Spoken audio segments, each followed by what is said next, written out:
We are firmly entrenched in the Alex Pereira era, or the Pereira, if you're an asshole, and have been for quite some time.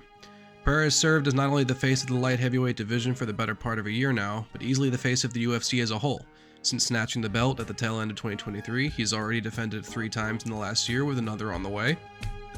I don't know why I'm phrasing that like it's a pregnancy, but if he goes on to son Ankalaev in their fight, I suppose that's appropriate. If he's able to keep the strap and then go on for some double champ gold, I think there is a serious contingent of fans that would put him neck and neck with Jon Jones for 205 GOAT status. Everyone knows Pereira, everyone loves him. All the homies love Pereira, come on. With his recent reign of ass-kicking dominance, it's turned light heavyweight into must-watch content yet again. Easy to forget, and I'm sure many would prefer, but there was a time when this division was in a dire, harrowing place.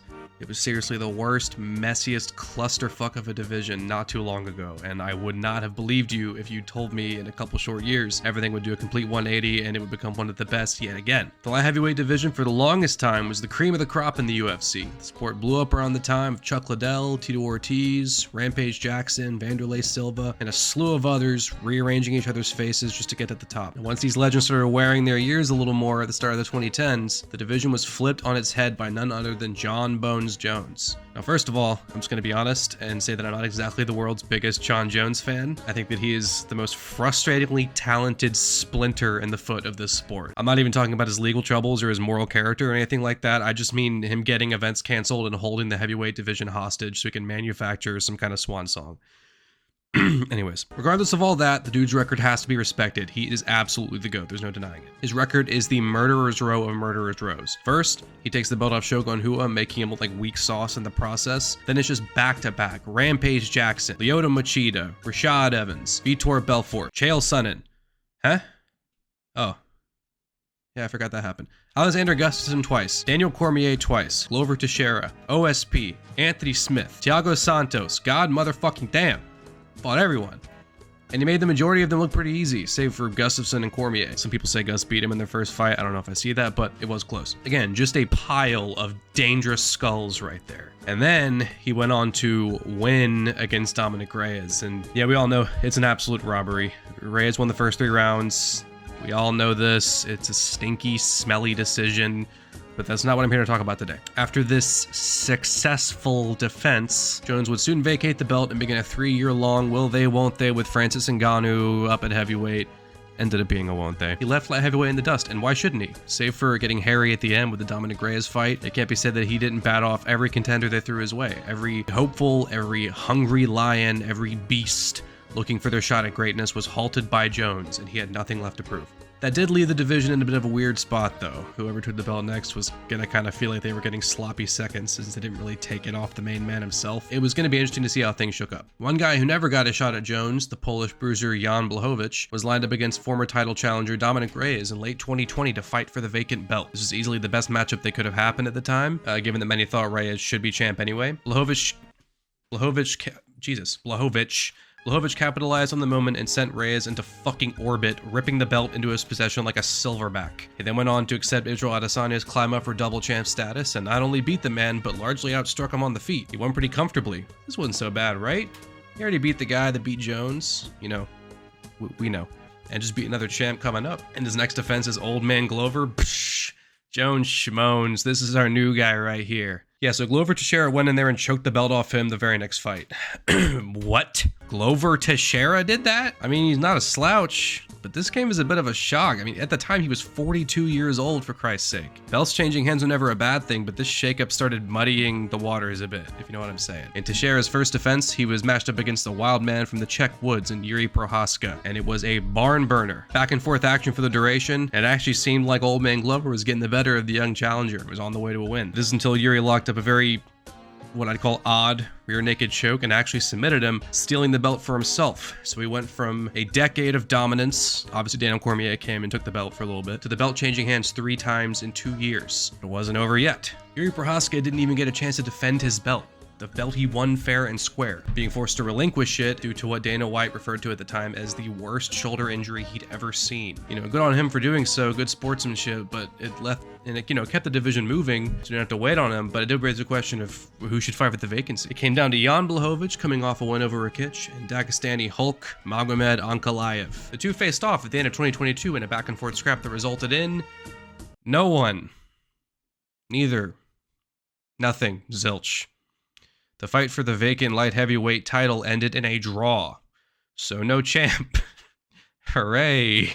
This meant that the UFC had to book yet another title fight for the vacant belt the following month, and this time it would be number 7 ranked Jamal Hill and Old Man Glover coming back in. They squared off, and Teixeira finally showed his age at this point by getting beat pillar to post by the younger man. Jamal Hill had the performance of his lifetime and put on a certified ass whooping. Side note, it's honestly kind of weird looking back on this because I remember people liking Hill at the time and having respect for his performance.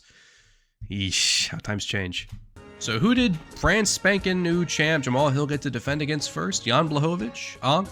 Yuri back from his injury? If you guessed none of the above and no one else, you'd be correct. And that's because for the second time in a row, Jamal Hill relinquished his belt due to a gnarly injury, in this case from basketball.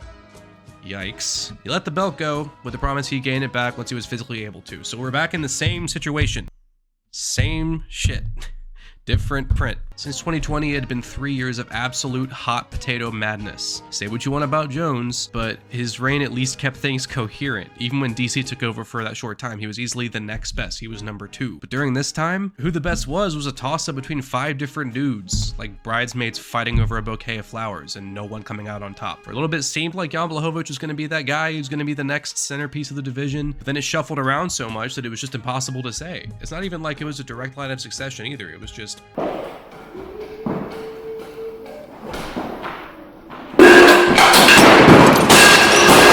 we needed someone to come in and inject some life into 205 again. Someone to be the top dog and restore some balance. And that man was Poatan, Alex Pereira. After being starched by Israel Adesanya in their title rematch earlier in the year, it was announced that Poatan would be returning to the octagon concerningly quickly in a few months, up a weight class against former champion and Polish power brute Jan Blachowicz. The UFC's credit, they did not go easy on Pereira with his 205 debut. Jan was, and so far has cemented himself as Alex's toughest fight on paper and in practice mostly. It was close with Pereira's takedown defense tested. He came out on top, beating Jan via decision. It wasn't an explosive entrance or anything, but given his opponent's pedigree and the division's desperate need for some juice, Pereira was next in line for a title shot against Yuri Prohaska.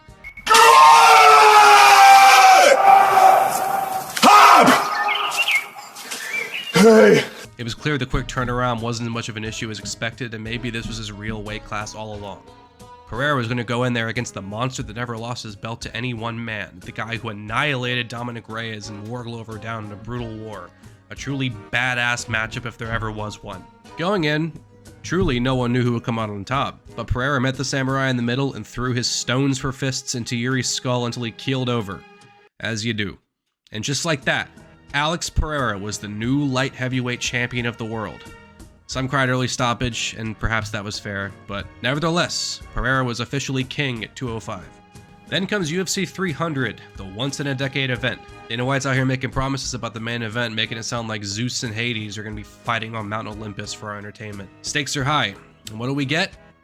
Alex Pereira versus Jamal Hill, the other champion who never lost his belt. Some were disappointed given the grand claims going in, but this was still a crazy good main event, and it delivered. After a lot of trash talk from Hill in the build-up, stoic Pereira let his fist do the talking, as he often does, and we got this beautiful moment.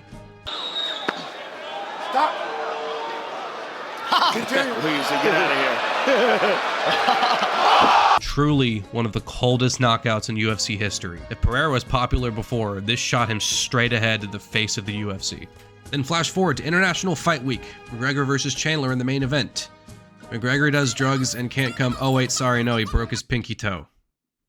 Yeah. So who did they call to fill in that could possibly match up to the hype of a McGregor fight? Well, how about we just rebook Pereira versus Prohaska? I mean, the first one ended pretty abruptly, and they're both coming off of KO wins at 300, so why not? And so they locked horns yet again.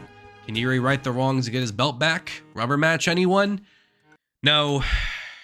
No, he can't, because Pereira's too good! If it was contentious before, it certainly wasn't now. Pereira is the guy at 205, and he's beating everyone with ease. Pereira then capped off his 2024 one with a matchup that seemed a little questionable at the time, given how obvious it was that Ankh should have been the next one. Either way, number 8 ranked Roundtree was up, and while it may have been undeserved, these dudes scrapped. They went to war. It was a bloody war that made both men dig deep before Pereira did what he always does and put Roundtree into the soil. Goddamn. Now, after much controversy, we finally have that Magomed Ankalaev matchup booked for UFC 313, which, if nothing else, has gained more steam in the last few months. People want to see if Pereira train can be stopped by the Dagestani behemoth, and we'll just have to see. If he beats Ankh, he will have pretty much just cleared out the entire top 10 at light heavyweight, and I don't feel like a double champ fight would be out of the question. Appreciate Alex Pereira while we have him, ladies and gentlemen, because we know what dark times look like.